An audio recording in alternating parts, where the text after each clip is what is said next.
વાલા વિદ્યાર્થી મિત્રો, આપ સર્વે મિત્રોનું હાર્દિક સ્વાગત છે આપણી યુટ્યુબ ચેનલ એવી ગુરુ જ્ઞાન શાળાની અંદર. તો વિદ્યાર્થી મિત્રો, આજના વિડીયોની અંદર આજે આપણે ધોરણ 9 વિષય ગુજરાતી વિષયની અંદર જે આપણા દ્વિતીય સત્રની પ્રશ્ન બેંક છે એનું આજે આપણે હેતુલક્ષી સોલ્યુશન આ વિડીયોની અંદર કરવાના છીએ. તો વિડીયોને તમારે છેલ્લે સુધી પૂરેપૂરો સ્કીપ કર્યા વગર જોવાનો છે અને જો તમે ચેનલ ઉપર નવા હોય તો ચેનલને સબસ્ક્રાઈબ કરવાની છે. તો અભ્યાસક્રમ જોઈએ તો ચેપ્ટર નંબર 10 થી 16 અને 25મું ચેપ્ટર સમાવેશ છે. વ્યાકરણ વિભાગમાં છે સમાનાર્થી, વિરુદ્ધાર્થી, સંધિ, રવાનુકારી, રૂઢિપ્રયોગ, શબ્દ સમૂહ. લેખનમાં છે અહેવાલ લેખન, પત્ર લેખન, ગત સમીક્ષા અને પદાર્થ, એટલે કે કાવ્યમાંથી પ્રશ્ન શોધીને જવાબ લખો અને ફકરામાંથી.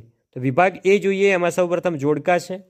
પહેલો ભારતીય સંસ્કૃતિની સિદ્ધિ, એમાં આવશે બ કાકા સાહેબ કાલેલકર.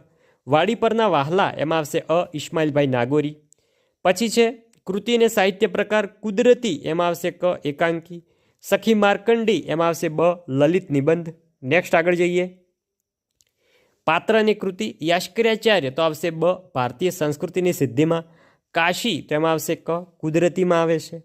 એના અથવામાં છે કૃતિ અને કર્તા, તો મરજીવ્યા, તો આવશે ક પૂજાલાલ. રસ્તો કરી જવાના, તો આવશે ક અ અમૃત ઘાયલ. હવે કૃતિ અને સાહિત્ય પ્રકાર છે ગોદ માતની ક્યા, તો આવશે બ ઉર્મી કાવ્ય. મરજીવ્યા, તો આવશે ક સોનેટ.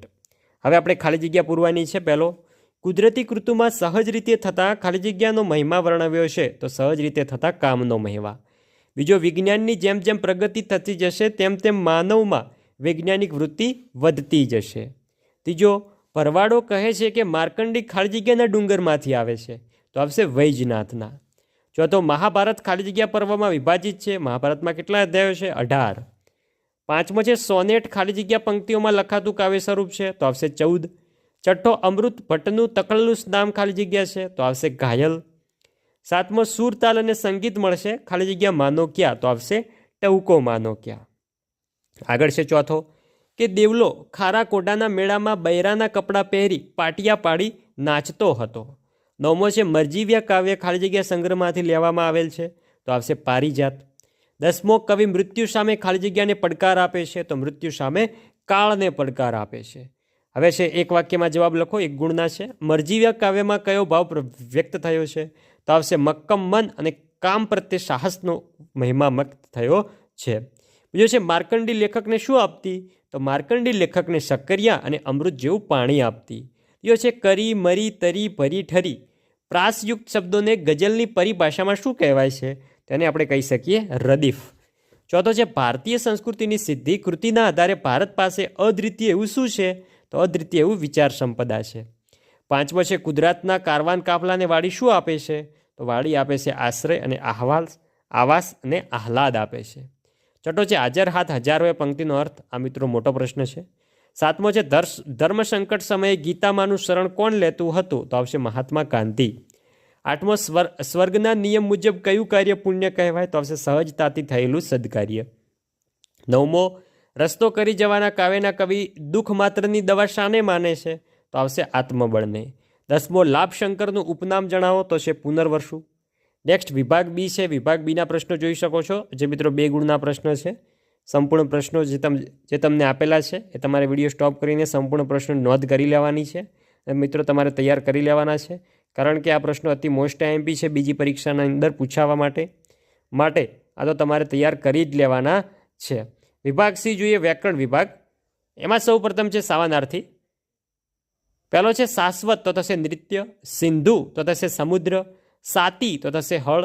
સબૂર, તો થશે ધીરજ. માંજર, તો થશે બિલાડો. માંજરી તો બિલાડી. વિરુદ્ધાર્થી શબ્દ નાશવંત, તો થશે શાશ્વત. મીઠાશ, તો થશે કડવાશ. હેત, તો થશે અણગમો. અંકુશ, તો થશે નિરંકુશ. ભય, તો થશે નિર્ભયતા અને હિંમત. હવે છે સંધિ જોડો, છોડો ને જોડો. પવન, તો થશે પો પ્લસ અન. હિમાલય, તો થશે હિમ પ્લસ આલય. સુઅક્તિ, તો થશે સુ પ્લસ ઉક્તિ. ગંગોદક, તો થશે ગંગા પ્લસ ઉદક. સ્વાગત, તો થશે સુ પ્લસ આગત. હવે છે સંધિ જોડો. તેમાં છે રમા પ્લસ ઈશ, તો થશે રમેશ. સિંધુ પ્લસ ઉર્મી, તો થશે સિંધુર્મી. સુ પ્લસ અચ, તો થશે સ્વચ્છ. વિદ્યા પ્લસ આલય, તો થશે વિદ્યાલય. પરી પ્લસ ઈક્ષા, તો થશે પરીક્ષા. નેક્સ્ટ છે પ્રત્યક્ષ સાચો સંધિ વિગ્રહ શોધો. તેમાં આવશે બ પ્રતિ પ્લસ અક્ષ. આગળ છે નીચેનામાંથી કયો સંધિ વિગ્રહ અયોગ્ય છે, તેમાં આવશે એ ને પ્લસ અન. એ મિત્રો સંધિ યોગ્ય જે છે એ મિત્રો અયોગ્ય એટલે કે ખોટી છે. બાકીની 3 સંધિઓ છે એ મિત્રો એકદમ સાચી છે. આગળ જઈએ. આગળ છે નીચેનામાંથી સાચી સંધિ દર્શાવો. સ પ્લસ અષ્ટ પ્લસ અંગ તો થશે સાષ્ટાંગ. એ મિત્રો સાચી જોડણી, સાચી સંધિ છે આપણી. રવાનુકારી શબ્દ શોધીને લખો. તો લગ્નમાં ઢોલ ડમડમ વાગતો હતો. તો ડમડમ એ મિત્રો અવાજ નીકળ્યો. રવ એટલે અવાજ, તેમાં મિત્રો આપણો થશે રવાનુકારી ડમડમ. બીજો વડ પરથી ટપ ટપ ટેટા પડતા હતા તો આવશે ટપ ટપ. બીજો મારી ચપટી વાગે છે પટ પટ પટ તો આવશે પટ પટ.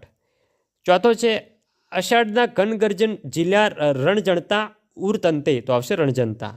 પાંચમો જોયું તો બોલનાર મરક મરક હસી રહ્યો હતો. તેમાં જે મરક મરક છે એ આપણો સાચો જવાબ રહેશે. નેક્સ્ટ આગળ જઈએ. આગળ છે રવાનુકારી શબ્દ. નીચેનામાંથી કયો શબ્દ રવાનુકારી શબ્દ છે એ શોધવાનો છે તો આવશે સટ સટ. એમાં અથવામાં જે છે એ તમે જોઈ શકો છો. નીચેનામાંથી કયું રવાનુકારી શબ્દ ધરાવતું વાક્ય નથી તો આવશે મહેમાનો આવ્યા છે પાણી બાણી લાવો. આગળ છે રવાનુકારી શબ્દ ધરાવતું વાક્ય શોધીને લખવાનું છે. તેમાં આવશે એમનું ઘર બાળ પૌત્ર પૌત્રીઓથી ખિલખિલાટ હસી ઉઠતું હતું. આગળ જઈએ હવે. રૂઢિપ્રયોગનો અર્થ આપો. આયુ ધારા વહેવી તો આવતે જીવનનો પ્રવાહ ચાલુ રહેવો. બીજો મહેનત લૂંટવી તો આવતે મહેનત નકામી જવી. ડિંગ થઈ જવું તો આવશે આશ્ચર્યચકિત થઈ જવું. ગળે ડૂમો બાજી જવો તો આવશે ગદગદ થઈ જવું. કમર કસવી તો આવશે તૈયાર થઈ જવું. છળી મરવું તો આવશે બીકથી ચમકી ઉઠવું. હવે છે શબ્દ સૌ માટે એક શબ્દ. મુશ્કેલીથી તૂટે ફાટે કે ચવાય તેવું તો આવશે અભેદ્ય. ખૂટે નહીં તેવું અખૂટ. કુળનો ઉદ્ધાર કરનાર તો આવશે કુળોદ્ધારક, કુળદીપક. મૃત્યુને જીતનાર તો મૃત્યુંજય. રસ્તામાં પાણી પીવા માટેની જગ્યા તો થશે પરબ. બે ઘરના પાછળના ભાગે છોડેલી જગ્યા તો થશે ખડકી. અને આ મિત્રો જે છે એ આપણો અહેવાલ લેખન છે. આટલા અહેવાલ લેખન તમારે તૈયાર કરી લેવાના છે.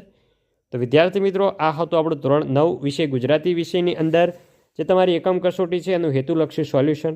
તો મિત્રો, વિડીયો સારો લાગ્યો હોય વિડીયોને લાઇક કરજો. ચેનલ ઉપર નવા હોય ચેનલને સબસ્ક્રાઈબ કરીને જજો.